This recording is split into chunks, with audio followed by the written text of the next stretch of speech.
ታዋቂው ዓለም አቀፍ መጽሔት ዘ ኢኮኖሚስት፣ ዓለም አቀፉ የዜና ወኪል ሮይተርስ እና በመካከለኛው ምስራቅ ጉዳዮች ላይ ትኩረቱን የሚያደርገው አልጀዚራ ሰሞኑን በኢትዮጵያ ወቅታዊ ሁኔታ እና በጠቅላይ ሚኒስትር አብይ አህመድ አስተዳደር ላይ ተከታታይ እና ጠንካራ ትችቶችን ሰንዝሯል። ዛሬ ሀገሪቱ በምትገኝበት የምርጫ ውጥረት ወቅት እነዚህ ተቋማት ያወጧቸው ሪፖርቶች በዓለም አቀፉ ማህበረሰብ ዘንድ ትልቅ ትኩረትን ስበዋል። የሶስቱ ተቋማት ትንታኔዎች የሚያተኩሩት በሀገሪቱ የፖለቲካ ምህዳር መጥበብ፣ በኢኮኖሚው አለመረጋጋት፣ በብድር ማሻሻያ ማዕቀፎች እና በክልላዊ የዲፕሎማሲ ውጥረቶች ላይ ነው። እነዚህ ነጥቦች በአራት ዋና ዋና ምዕራፎች ከፍለን በጥልቀት እንፈትሻቸዋለን። የመጀመሪያውና የትችቶቹ ዋነኛ ማዕከል የሆነው ጉዳይ የጠቅላይ ሚኒስትር አብይ አህመድ አስተዳደር የቅድሚያ ትኩረት ስህተት ወይም በዓለም አቀፍ ደረጃ ሚስፕሌስድ ፕራዮሪቲ እየተባለ የሚጠራው የፖሊሲ አካሄድ ነው። ዘ ኢኮኖሚስት በሰፊው እንደተነተነው የኢትዮጵያ መንግስት በአሁኑ ወቅት ትኩረቱን በከፍተኛ ሁኔታ ያደረገው እንደ ታላላቅ የቤተ መንግስት ግንባታዎች፣ ሰው ሰራሽ ፓርኮች እና የታጠሩ የቱሪስት መዳረሻዎች የከተማ ውበት ማሳመሪያ ሜጋ ፕሮጀክት ላይ ነው። መጽሔቱ ይህንን አካሄድ የገጽታ ግንባታ ስነ ልቦና ሲል ይገልጸዋል። በአሁኑ ወቅት የኢትዮጵያ ሕዝብ በከፍተኛ የኑሮ ውድነት፣ በምግብ ዋስትና እጥረት፣ በድርቅና በጦርነት ሳቢያ የተፈናቀሉ በሚሊዮን የሚቆጠሩ ዜጎች ላይ ትኩረት መስጠት እያለበት በቢሊዮን የሚቆጠሩ ዶላሮችን ለቅንጦት ፕሮጀክት ማዋል ከኢኮኖሚክስ መርሆዎች ያፈነገጠ መሆኑን ያትታል። ይህንን ሀሳብ ይበልጥ የሚያጠናክረው የአልጀዚራ የምስል እና የድምፅ ዘገባ ነው። አልጀዚራ በመስክ ተገኝቶ በሰራቸው ዘገባዎች በአዲሱ የአዲስ አበባ ገጽታ እና በገጠሪቱ እንዲሁም በከፊል የከተማው ማህበረሰብ ተጨባጭ ሕይወት መካከል ያለውን ሰፊ ልዩነት ያሳያል። በአንድ በኩል ዘመናዊ መብራቶች የደመቁባቸው መንገዶች እና ፓርኮች ሲኖሩ፣ በሌላ በኩል ደግሞ መሰረታዊ የፍጆታ ሸቀጥ እንደ ስኳር፣ ዘይትና ጤፍ ለመግዛት ረጅም ሰልፍ የሚሰለፉና በገበያው አለመረጋጋት ክፉኛ የተጎዱ ዜጎችን ያሳያል። አልጀዚራ እንደገለጸው ይህ አይነቱ የተዛባ ኢኮኖሚ ክፍተት በማህበረሰቡ ውስጥ ያለውን የመንግስት ተቀባይነትና ህዝባዊ አመኔታ በከፍተኛ ደረጃ እየሸረሸረው ይገኛል። ሁለተኛው ትልቅ የትንታኔ ነጥብ የማይክሮ ኢኮኖሚ ማሻሻያና ከዓለም አቀፉ የገንዘብ ተቋማት ጋር ያለው ግንኙነት ነው። እዚህ ላይ የሮይተርስ የዜና ወኪል ያወጣቸው መረጃዎች እጅግ ዝርዝር ናቸው።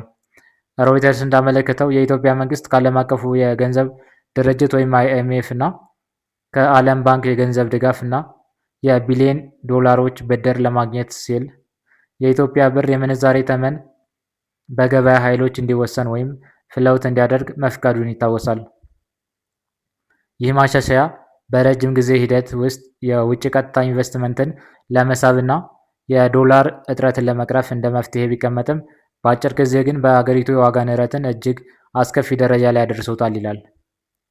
ሮይተርስ የኢኮኖሚ ባለሙያዎችን ዋቢ አድርጎ እንደዘገበው ከውጭ የሚገቡ መሰረታዊ የሕክምና ቁሳቁሶች፣ የነዳጅና የኢንዱስትሪ ጥሬ ዕቃዎች ዋጋ በከፍተኛ ሁኔታ መጨመሩ የሀገር ውስጥ አምራቾችና ተጠቃሚዎችን ክፉኛ ጎድቷል።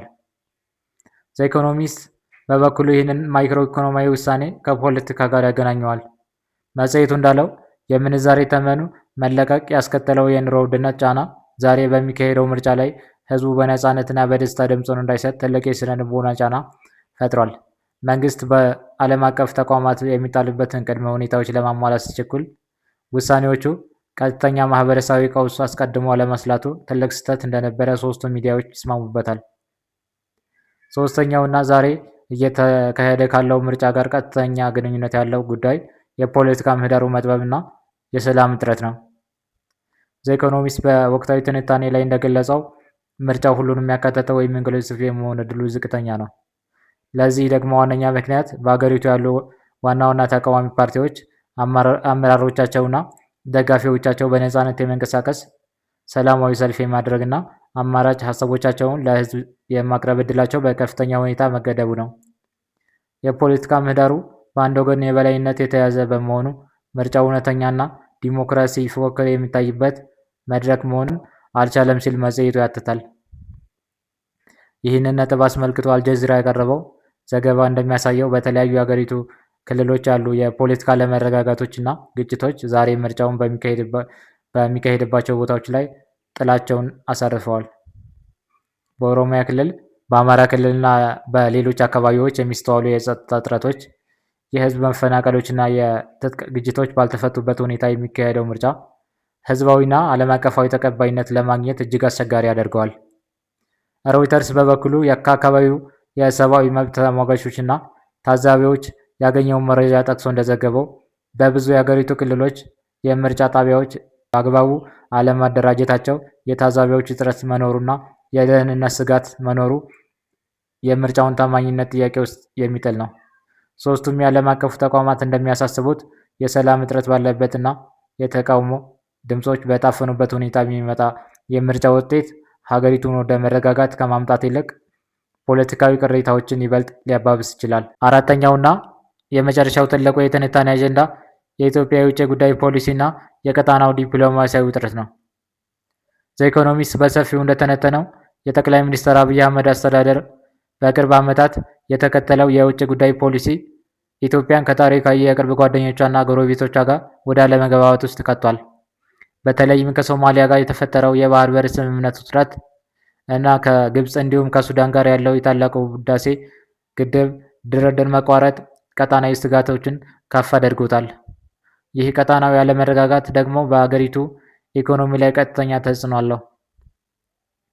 ሮይተርስ በዚህ ጉዳይ ላይ ባደረገው ትንታኔ የዲፕሎማሲያዊ ግንኙነቶች መሻከር እና የቀይ ባህር አካባቢ የጸጥታ ስጋት የውጭ ቀጥተኛ ኢንቨስትመንትን ወደ ኢትዮጵያ እንዳይገባ ትልቅ ማደናቀፊያ መሆናቸውን ያብራራል።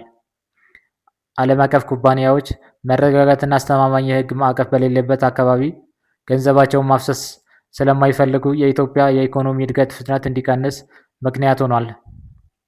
አልጀዚራ ደግሞ ጉዳዩን ከጂኦፖለቲካ አንጻር በማየት የኢትዮጵያ የውስጥ የፖለቲካ ውጥረት እና የውጭ ዲፕሎማሲያዊ ጫናዎች እርስ በርሳቸው የሚመጋገቡ መሆናቸውን ይገልጻል። የመንግስት የውጭ ፖሊሲ አካሄዶች የሀገር ውስጥ አንድነትን ለመገንባት እንደ ስትራቴጂ ቢጠቀምባቸውም በተግባር ግን ሀገሪቱን በዓለም አቀፍ መድረክ እንድትገለልና ተጨማሪ የደህንነት ወጪዎች እንድታወጣ እያስገድዳት ነው ይላል። በአጠቃላይ ዘ ኢኮኖሚስት፣ ሮይተርስና አልጀዚራ ያቀረቧቸው እነዚህ ተከታታይ ትንታኔዎች የሚያሳዩት አንድ ወጥ እውነት አለ። እሱም የጠቅላይ ሚኒስትር አብይ አህመድ አስተዳደር ከታላላቅና ማራኪ የገጽታ ግንባታ ፕሮጀክት በበለጠ ለሀገሪቱ መዋቅራዊ ችግር ቅድሚያ መስጠት ነበረበት የሚል ነው። ዛሬ እየተካሄደ ያለው ምርጫ በሰላም መጠናቀቅ ብቻውን በቂ አለመሆኑን፣ ከምርጫው ማግስት የሚመጡትን የኢኮኖሚ ቀውሶች፣ የህዝብ ቅሬታዎችና የሰላም እጥረቶችን ለመፍታት መሰረታዊ የፖሊሲ ለውጥ እንደሚያስፈልግ እነዚህ ዓለም አቀፍ ተቋማት በጠንካራ ሁኔታ ያስገነዝባሉ።